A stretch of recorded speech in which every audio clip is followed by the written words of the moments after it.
आशा करती हूँ कि आप सब अच्छे होंगे। मेरा नाम है प्रीति। स्वागत है आपका लेट्स लर्न विद मी में। ये 9th वर्कशीट है आर्टिकल्स की, जहां हम ये जानने वाले हैं कि ए, एन और दी आर्टिकल्स का यूज हम सेंटेंसेस में कैसे करते हैं। सारे क्वेश्चंस वेल एक्सप्लेन्ड हैं। तो चलिए शुरू करते हैं पहले क्वेश्चन से। फर्स्ट क्वेश्चन है, doctor Hira Kant Jha was dash headmaster of Yajur high school. ठीक है, देखिए जो मैंने बताया था आपको, रूल की जो पोस्ट होती है उसके सामने हम आर्टिकल का यूज करते हैं। ठीक है, तो यहाँ हम द आर्टिकल का यूज करेंगे। Doctor Hira Kant Jha was the headmaster of Yajur high school. ठीक है, करेक्ट ऑप्शन क्या हो जाता है? सी इसका करेक्ट ऑप्शन हो जाता है। क्वेश्चन नंबर 2 पे आइए। Dash Punjab is a small state. देखिए, स्टेट्स के आगे तो हम कोई आर्टिकल नहीं लगाते, इसके आगे भी कोई आर्टिकल नहीं आएगा। ठीक है, करेक्ट ऑप्शन डी हो जाता है, नो आर्टिकल। क्वेश्चन नंबर 3 पे आइए। Dash Gita dash holy book. देखिए, जितनी भी रिलीजियस बुक्स होती है सबके सामने द आर्टिकल का यूज किया जाता है। The Gita is a holy book.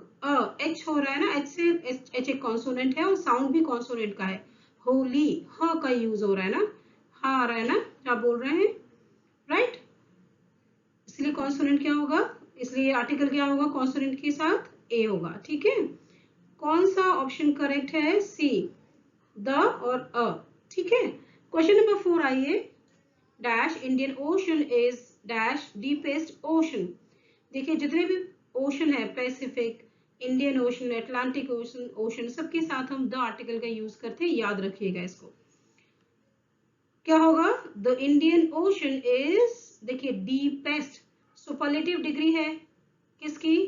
Deep की। क्या आर्टिकल आएगा? सुपरलेटिव के साथ द का इस्तेमाल होगा। The Indian ocean is the deepest ocean. ठीक है, देखिए मैं एक चीज और बताना चाहूंगी आपको। द का इस्तेमाल कई बार हम दी बोलते हैं, कई बार हम दा बोलते हैं। दी कब बोला जाता है? जो वाउल, अगर वाउल लेटर है पहला, उसके आगे अगर द आ रहा है तो उसको दी बोलेंगे। ठीक है, जैसे यहाँ पे दी इंडियन ओशन, राइट, क्योंकि आई आ रहा है वाउल।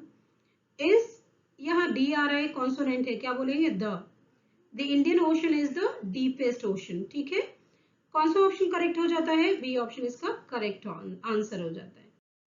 नेक्स्ट क्वेश्चन नंबर 5 पे आइए। क्वेश्चन नंबर 5 है, dash Taj is one of dash best buildings in India. देखिए, जो होटल्स के नाम होते हैं, म्यूजियम्स के नाम होते हैं, सिनेमा हॉल्स के नाम होते हैं, इन सब के आगे द का जो है यूज किया जाता है। Taj is one of the dash buildings in India. अब ये होटल ताज की बात कर रहा है कि ताजमहल की बात कर रहा है, पता नहीं। ठीक है, तो मेरे ख्याल से ताजमहल की बात कर रहा है।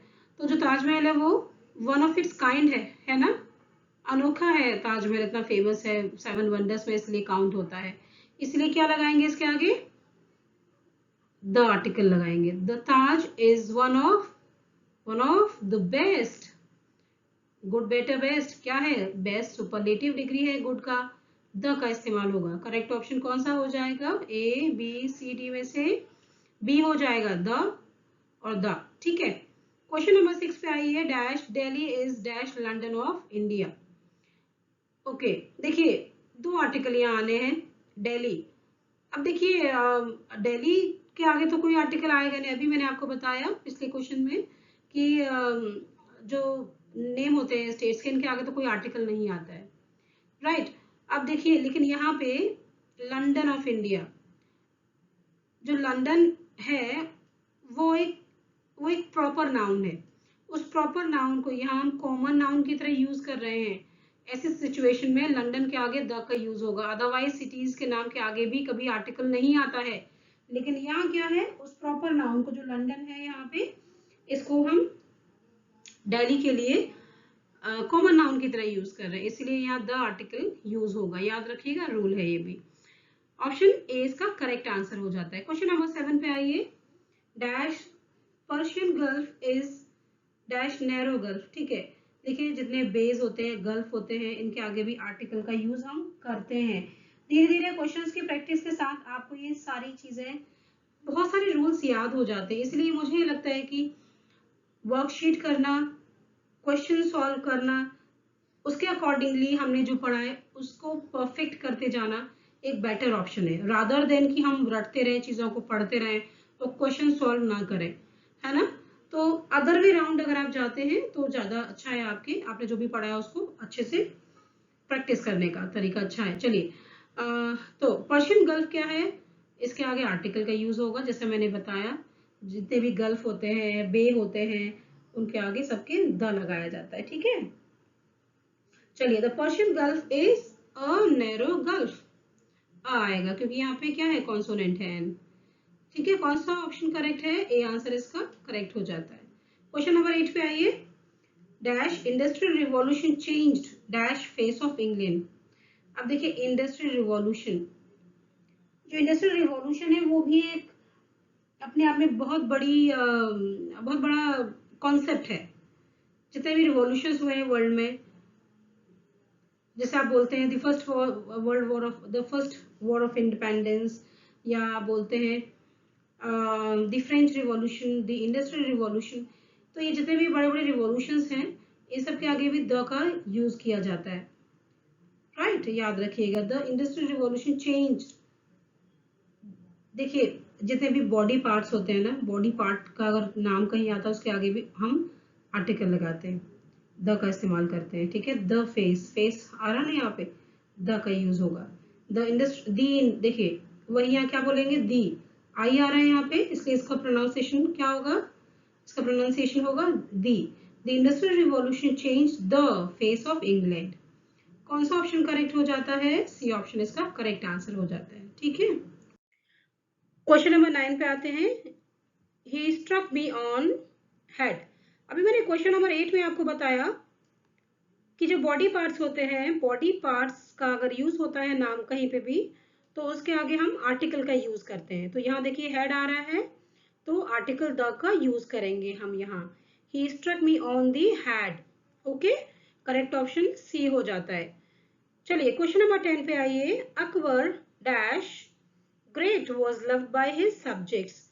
देखिए जो ग्रेट होता है उसका इस्तेमाल हुआ है, और हम एक प्रॉपर नाउन को यहाँ पे जो है बता रहे हैं, उसके उसको उसका अप्रिसिएशन कर रहे हैं, उसकी ग्रेटनेस हम बता रहे हैं यहाँ पे। अकबर दी ग्रेट, क्योंकि यहाँ एडजेक्टिव का इस्तेमाल हो रहा है अकबर के लिए, इसलिए यहाँ हम द लगाएंगे।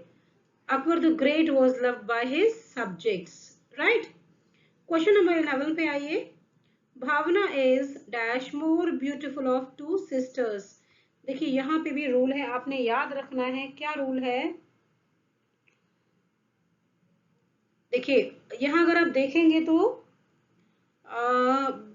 यहाँ यहाँ क्या हो रहा है, यहाँ कंपैरिजन हो रहा है ना, यहाँ कंपैरिजन हो रहा है of two sisters, of of two sisters, of two लिखा हुआ है, उसके बाद सिस्टर्स लिखा है, प्लूरल आ रखा है। देखिए याद रखिए इस रूल को, कभी भी अगर कंपैरेटिव डिग्री है, मोर ब्यूटीफुल क्या है, मोर ब्यूटीफुल एक कंपैरेटिव डिग्री है, राइट। उस कंपैरेटिव डिग्री के बाद देन नहीं लगा है, क्या लगा है, ऑफ टू, ऑफ टू लगा है। Comparative degree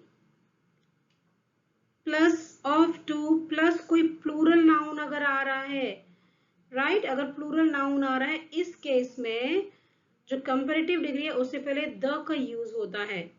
Bhavna is the more beautiful of two sisters. याद रखिएगा इस रूल को। क्या रूल याद रखना है, अगर कंपैरिजन हो रहा है दो चीजों का और comparative degree plus of two plus plural अगर आ रहा है, तो आपने क्या करना है, द आर्टिकल वहां पे लगेगा, ठीक है। कौन सा ऑप्शन करेक्ट हो गया, सी इसका राइट आंसर हो गया। क्वेश्चन नंबर 12 पे आइए। Dash English is dash international language, right. अब देखिए जो लैंग्वेजेस होती हैं उनके आगे कोई आर्टिकल नहीं लगता है, ठीक है। लैंग्वेजेस के आगे कोई आर्टिकल नहीं लगता है। ऐसे बहुत सारे क्वेश्चंस हमने पहले जो पुरानी वर्कशीट्स अपलोड की हुई है मैंने, उनमें किए हुए हैं, आप प्लीज उनको प्रैक्टिस करिए। English is an international language. क्यों एन आएगा? क्योंकि देखिए आई है यहाँ पे, है ना, वाउल है। English is an international language. बताइए करेक्ट आंसर क्या है? बी इसका करेक्ट ऑप्शन है। नेक्स्ट क्वेश्चन पे आते हैं, क्वेश्चन नंबर 13। ओके, देखिए, dash rice is dash favourite food of dash Bihari's. Okay, क्या आएगा बताइए, सोचिए। देखिए जो अनाज होता है, जो ग्रेन्स होते हैं, उनके आगे तो कभी भी कोई आर्टिकल एज सच नहीं आता है, ठीक है। No article, rice. राइस, देखिए, rice is the favourite food. Rice is the favourite food of the Biharis. किसका फेवरेट फूड है? देखिए, rice is the favourite, right. देखिए यहाँ ये स्पेसिफाई कर रहा है कि कुछ पर्टिकुलर लोगों का फेवरेट फूड है राइस, है ना, इसलिए द का इस्तेमाल यहाँ करेंगे, इसीलिए यहाँ भी द का इस्तेमाल करेंगे। राइस जो है इज दी फेवरेट फूड, किसका? बिहारीज का। देखिए यहाँ आप क्या कर रहे हैं, फूड के आगे आप एक एडजेक्टिव लगा रहे हैं कि फेवरेट फूड है, इसलिए द का यूज होगा। ऑफ द बिहारीज, किन का है भाई? किन स्पेसिफिक लोगों का है फूड? राइस फेवरेट बिहारी लोगों का, राइट, इसलिए द का इस्तेमाल होगा। कौन सा ऑप्शन करेक्ट हो जाता है? बी ऑप्शन इसका करेक्ट आंसर हो जाता है। क्वेश्चन नंबर 14 पे आइए। She enjoyed dash lunch with her friends. देखिए जितने भी मील्स होते हैं, ब्रेकफास्ट, लंच, डिनर, सपर, इनके साथ कोई भी आर्टिकल नहीं आता है, याद रखिएगा, रूल है। नो आर्टिकल, डी इसका करेक्ट ऑप्शन हो गया। क्वेश्चन नंबर 15 पे आइए। Dash parliament has passed dash bill. Parliament के आगे भी कोई भी आर्टिकल नहीं आता है, याद रखिए। Parliament has passed a bill, correct option होगा ए, ठीक है। ए क्यों आए? क्योंकि बी जो है कॉन्सोनेंट है। क्वेश्चन नंबर 16 पे आइए। Brutus was dash honourable man. आप ऑनरेबल को ऑनरेबल में कैसे कर रहे हैं आप? एच तो साइलेंट हो गया, ऑनरेबल बोल रहे हैं आप, है ना, तो ओ की आवाज आ रही है ना, ऑनरेबल। ओ क्या है? एक वाउल है, तो आप क्या लगाएंगे? एन लगाएंगे। करेक्ट ऑप्शन बी हो जाता है इसका। क्वेश्चन नंबर 17 पे आइए। She is LLB but she is dash MA। ठीक है, देखिए एम एम एम को आप कैसे लिखेंगे? ऐसे लिखेंगे ना, एम एम, ऐसे लिखते हैं एम। साउंड किसका आ रहा है? ए का साउंड आ रहा है ना, ए क्या है? वाउल है, इसलिए आप क्या लगाएंगे? एन लगाएंगे, ठीक है। क्वेश्चन नंबर 18 पे आइए। महाजन इज डैश हिस्टोरियन। हिस्टोरियन पढ़ेंगे, ह का साउंड आ रहा है, एच का साउंड आ रहा है ना, क्या लगाएंगे? ए लगाएंगे। महाजन इज अ हिस्टोरियन, ए इसका करेक्ट आंसर हो गया। क्वेश्चन नंबर 19 पे आइए। Doctor Hemant Jha is dash MBBS। Same rule जो आपने 17 में लगाया, कैसे पढ़ते हैं? एम एम आता है ना, एम का साउंड। अ वर्ड आ रहा है ना, तो क्या आएगा? क्या आर्टिकल लगाएंगे? एन लगाएंगे आप, क्योंकि वाउल साउंड है इसलिए एन लगाएंगे ना, है ना, क्योंकि मैंने आपको पहले ही बताया है कि आपको साउंड पे ज्यादा फोकस करना है। देखिए ये रूल तो है ही है कि AEIOU जो वाउल होते हैं उनके साथ एन आता है, लेकिन उससे भी इम्पोर्टेंट है कि वाउल साउंड होना चाहिए। बहुत सारी बार क्या होता है, बहुत सारे कॉन्सोनेंट्स का जो साउंड होता है वो वाउल साउंड भी आता है। जैसे यहाँ देखिए एम का साउंड आ रहा है, AM, है ना, वाउल का साउंड आ रहा है, यहाँ आप एन लगाएंगे। सिमिलरली बहुत सारे जो वाउल्स होते हैं उनमें भी क्या होता है कॉन्सोनेंट का साउंड आता है, वहां पे आप ए लगाते हैं, इसीलिए, ठीक है। Sound is more important. Let's come to question number 20। Please give me dash 1 rupee note. ठीक है, आर्टिकल हमने लगाना है वन के आगे। वन आप कैसे बोलते हैं? क्या साउंड आ रहा है? वन, देखिए वन का साउंड आ रहा है, W का, या हिंदी में भी अगर आप लिखेंगे तो आप ऐसे लिखेंगे वन, है ना, कैसे लिखेंगे? वन, ऐसे व का साउंड आ रहा है एक्चुअली, व का, ठीक है। तो आप क्या लगाएंगे? आर्टिकल ए लगाएंगे। याद रखिएगा, ओ समझ के एन मत लगाइएगा, गलती हो जाएगी। बहुत कॉमन क्वेश्चन है जो ये पूछा जाता है। क्वेश्चन नंबर 21 पे आइए। Dash summer of last year was very hot. देखिए वैसे तो जो सीजन है उनके आगे हम कोई आर्टिकल नहीं लगाते हैं, लेकिन देखिए यह स्पेसिफिक सीजन की बात कर रहा है। कौन सी वाला? समर। पिछले साल वाली जो समर मौसम था ना, पिछले साल वाला जो समर का मौसम था वो बड़ी गर्मी वाला था, बड़ी गर्मी थी। स्पेसिफिक हो गया। जब चीजें स्पेसिफिक हो जाती हैं तो द आर्टिकल लगाते हैं। The summer of last year was very hot. पिछले साल जो गर्मी पड़ी थी वो बड़ी बड़ी बुरी वाली गर्मी पड़ी थी। ठीक है, चलिए क्वेश्चन नंबर 22 पे आइए। Dash summer is dash hot season. यहाँ कोई स्पेसिफिक नहीं है, सीधे सीधे कह रहे हैं भाई कि जो गर्मी होती है बड़ा ही गर्म वाला, जो गर्मी का मौसम है बड़ा ही गर्म मौसम है वो, है ना। कोई आर्टिकल नहीं आएगा समर के आगे। Is a hot season, H है, कॉन्सोनेंट है, कॉन्सोनेंट साउंड भी है, इसलिए कौन सा करेक्ट ऑप्शन हो गया? बी, को no article and A. Question number 23 पे आइए। Dash water is necessary for life. देखिए वाटर एक मटेरियल नाउन है, कोई भी आर्टिकल नहीं आएगा, नो आर्टिकल। डी इसका करेक्ट ऑप्शन हो जाता है। क्वेश्चन नंबर 24 पे आइए। Dash water of this river is dirty. अब देखिए मैंने भी आपको बताया कि वाटर एक मटेरियल नाउन है, कोई आर्टिकल नहीं आएगा, लेकिन यहाँ देख रहे हैं आप किस वाटर की बात हो रही है? इस रिवर के पानी की बात हो रही है। स्पेसिफिक, वाटर स्पेसिफिक हो गया। इस पर्टिकुलर नदी के पानी जो है ये गंदा है, इसलिए जब चीजें स्पेसिफिक हो जाती हैं तो द आर्टिकल का यूज होता है। करेक्ट ऑप्शन सी हो जाएगा। चलिए हम चलते हैं नेक्स्ट क्वेश्चन की तरफ। Question number 25। अभी मैंने आपको बताया कि जो ग्रेन्स होते हैं उनके आगे कोई आर्टिकल नहीं आता है। अब आप लोग सोचेंगे कि मैम इतने सारे रूल कैसे याद होंगे? देखिए आप जैसे जैसे प्रैक्टिस करते हैं ये ऑटोमेटिकली आपको याद होते जाते हैं। हमेशा याद रखिए इस बात को। आप जैसे जैसे प्रैक्टिस करेंगे क्वेश्चन पेपर्स की शीट्स का, आपको सारे रूल धीरे धीरे धीरे धीरे याद हो जाएंगे, है ना। इसलिए बर्डन लेने की जरूरत नहीं है, आप प्रैक्टिस करना शुरू करिए। ठीक है, धीरे धीरे सब कुछ लर्न हो जाता है, ऑटोमेटिकली फिट हो जाते हैं दिमाग में। चलिए क्वेश्चन नंबर 25 है। व्हीट इज डैश होलसम मील। तो मैंने भी बताया ग्रेन्स के आगे कोई भी आर्टिकल नहीं आता है। डैश मतलब सॉरी क्रॉस मतलब no, no article. Wheat is, wheat is a wholesome meal. भाई ए तो आएगा ना, wheat is a wholesome meal. W क्या है? कॉन्सोनेंट है, कॉन्सोनेंट साउंड भी है। कौन सा ऑप्शन करेक्ट हो जाता है? बी ऑप्शन करेक्ट आंसर है। ठीक है, क्वेश्चन नंबर 26 पे आइए। Dash wheat of dash Punjab is like by all. Okay देखिए अब मेरी बात समझिए यहाँ पे।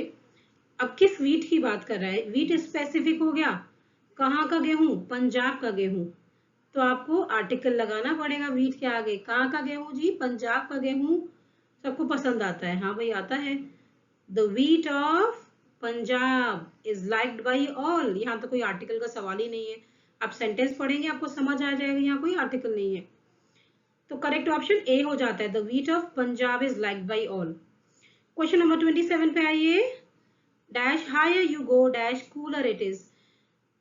देखिए the higher you go the cooler it is. देखिए इस तरीके के जो इडियम्स हो गए, फ्रेजेस हो गए, समझ लीजिए ये इसी तरीके से यूज होते हैं। आप इनको, इनके आगे आर्टिकल द का इस्तेमाल करेंगे। ठीक है, क्वेश्चन नंबर 18 पे आइए। Dash gold of South Africa is exported to many countries. देखिए गोल्ड जो है मटेरियल नाउन है, मैंने आपको बताया इसके आगे आर्टिकल नहीं आता है, लेकिन यहाँ देखिए गोल्ड के कहाँ की गोल्ड की बात हो रही है भाई? साउथ अफ्रीका के गोल्ड की बात हो रही है भैया। साउथ अफ्रीका का जो गोल्ड है वो बहुत सारे देशों में एक्सपोर्ट किया जाता है। तो गोल्ड स्पेसिफिक हो गया ना, मतलब किसी स्पेसिफिक जगह के गोल्ड की बात हो रही है, इन जनरल बात नहीं हो रही है। जब आप स्पेसिफिक चीज की बात कर रहे हैं तो आपको द आर्टिकल का यूज करना पड़ेगा। The gold of South Africa is exported to many countries. कौन सा ऑप्शन करेक्ट हो गया? सी ऑप्शन आपका करेक्ट आंसर है। क्वेश्चन नंबर 29 पे आइए। She is dash lover of dash Ramayana. ठीक है, अब देखिए she is dash lover, she is a lover, she is a lover of Ramayana. अब देखिए अब मैंने आपको बताया जो बुक्स होती है उनके आगे दी लगता है, तो यहाँ भी लगेगा she is a lover of the Ramayan. ठीक है, रिलीजियस बुक्स के आगे द लगाया जाता है। कौन सा ऑप्शन करेक्ट है यहाँ पे? दी। ठीक है, ए ऑप्शन इसका करेक्ट आंसर है। क्वेश्चन नंबर 30 पे आइए, जो कि लास्ट क्वेश्चन है हमारी वर्कशीट का। Dash cricket is dash popular game. Okay, देखिए जो भी गेम्स होते हैं, क्रिकेट हो गया, हॉकी हो गया, बैडमिंटन हो गया, इनके आगे भी कोई आर्टिकल नहीं आता है। ठीक है, याद रखिएगा, क्रिकेट के आगे भी कोई आर्टिकल नहीं आएगा। Cricket is a popular game. ठीक है, पी है, ए आएगा। ठीक है, cricket is a popular game. कौन सा करेक्ट ऑप्शन हो जाता है? Cross and A. क्रॉस का मतलब यहाँ पे है नो आर्टिकल। ठीक है ना। चलिए, यहाँ पे मेरी जो है 30 क्वेश्चन इस वर्कशीट नंबर 9 के पूरे हो जाते हैं। अगर ये वर्कशीट जरा सी भी आपके लिए बेनिफिशियल हुई हो तो प्लीज मेरे चैनल को लाइक करें, सब्सक्राइब करें और मुझे सपोर्ट करें। इससे मुझे मोटिवेशन मिलता है कि मैं नई नई वीडियोस आपके लिए लाती रहूं और आपको नए इसी तरीके से पढ़ाती रहूं। Thank you very much for giving time to this video. Thank you, bye.